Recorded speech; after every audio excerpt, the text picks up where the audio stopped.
When did work become our identity? When someone asks, "Who are you?" how do you answer? Most of us don't begin with who we are. We begin with what we do. I'm a teacher. I'm a doctor. I'm an engineer. I'm a business owner. I'm retired. Somewhere along the way, our work stopped being something we did and quietly became someone we believed we were. But when did that happen? As children, none of us measured our worth by productivity.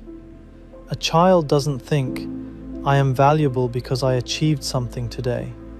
A child laughs, plays, wonders, loves. Simply being alive feels enough. Then, slowly, the world begins asking different questions. What do you want to be? What will you do with your life? How successful are you? Little by little, we learn that our value seems to grow whenever our achievements grow. We are praised for performing, rewarded for producing, admired for accomplishing. Without realizing it, our identity begins attaching itself to our usefulness. And once that happens, rest starts to feel like guilt. Doing nothing feels like wasting time. We stop asking, "Who am I becoming?" and begin asking, "What have I accomplished?" The soul and the resume become confused. Perhaps this is why so many people feel lost after losing a job, or retiring, or watching a career come to an end. It isn't only the work they miss, it's the identity they built around it. If I am no longer needed, who am I?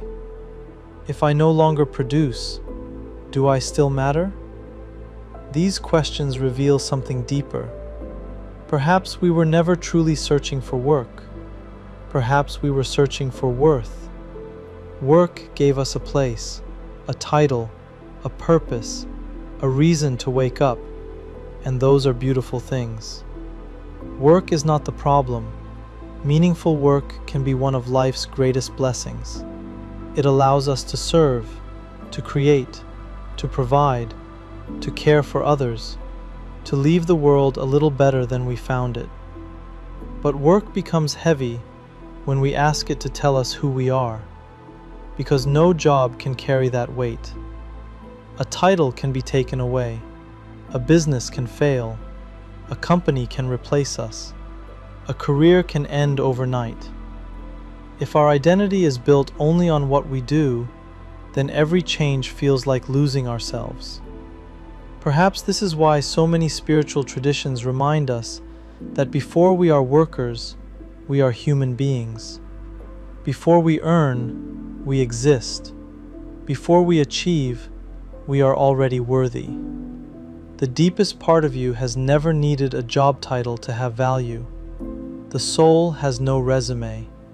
It does not measure itself by promotions, or salaries, or applause. It asks quieter questions.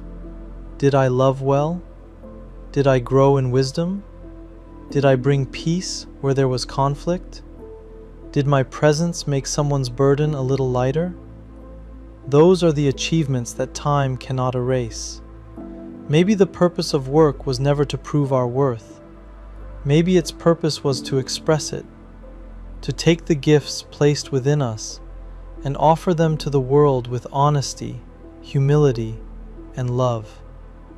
When work becomes an offering, instead of an identity, it no longer owns us. We can work with passion, without being imprisoned by success. We can rest, without feeling guilty. We can fail, without believing that we are failures. Because we remember that our work comes from us, but it is not us. So perhaps the real question isn't, when did work become my identity? Maybe it's, who am I when all the titles are gone? Because if that question frightens us, perhaps it is also an invitation to rediscover the person who existed before the world told them they had to earn their worth. The person who was valuable before the first paycheck, before the first promotion, before the first success. The person whose greatest identity was simply being a soul created to love, to grow, and to become a blessing to others. And maybe that's where today's reflection begins.